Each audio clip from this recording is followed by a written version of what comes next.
Hello everyone and welcome back to Nate the Hoof Guy. Today's video, we're going to do follow-ups on 3 past cases, and I'm going to show you some footage that I shot of a thunderstorm that ended up spawning a tornado not far from my home.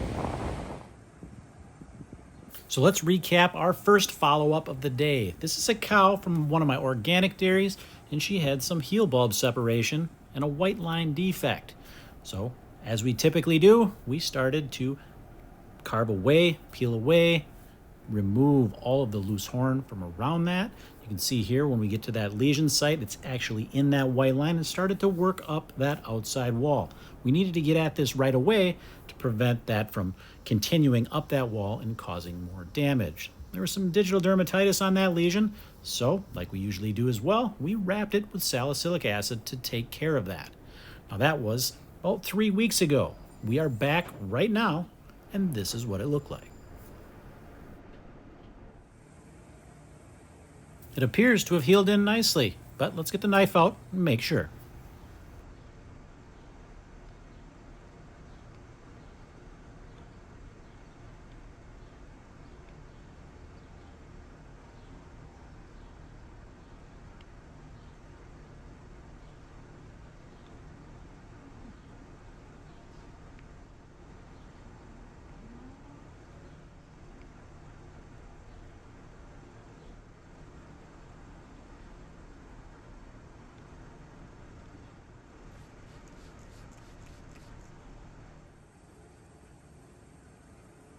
And my suspicion was confirmed. It is all healed in nicely.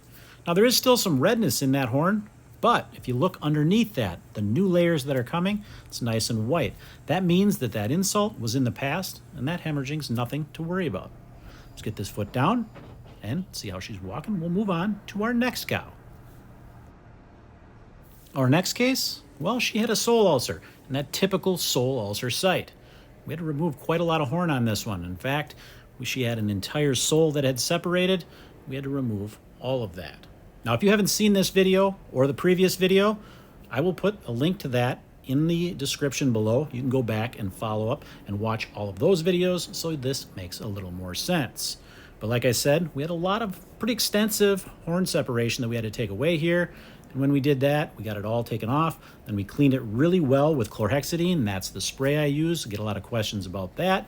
Spray it really well with chlorhexidine. That's going to kill the bacteria that's on the outside of that lesion. And then I use that salicylic acid to get a little bit deeper penetration into that to make sure there's no digital dermatitis that colonizes on it. That was just 2 weeks ago. Now we're back to see how it looks now.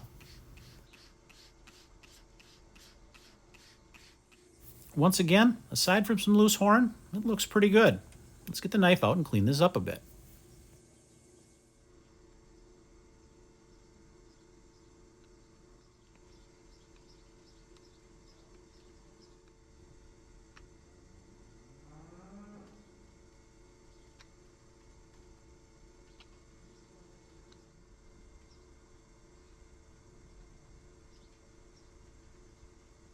The area I'm working on right now was the actual site of the ulceration. That ulceration came about from excess pressure from the pedal bone. That block on the other side, that relieved that. That's what allowed this to heal.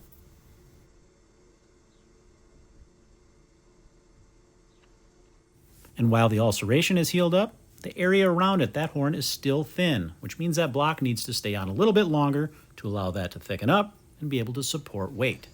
Let's get her down and see how she's walking.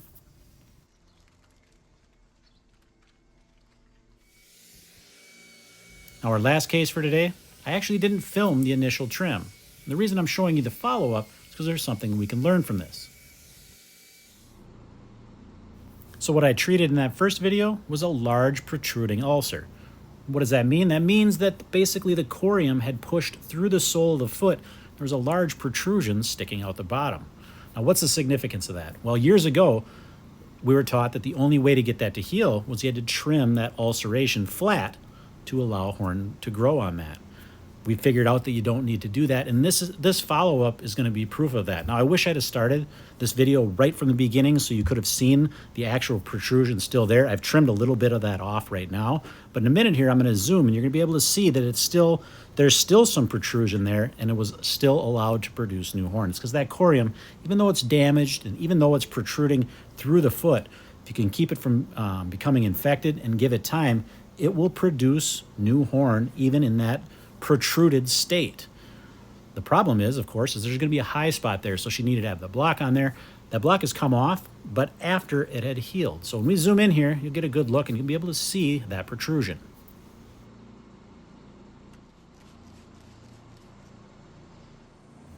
From this angle, you can see that that sole ulcer site, while healed, is still higher than that surrounding sole. Proof that you can get these to heal without cutting them off. Now, though, it is still high, which means I'm going to now need to trim it down so that it is level with that sole, so we're not adding any pressure to that particular area.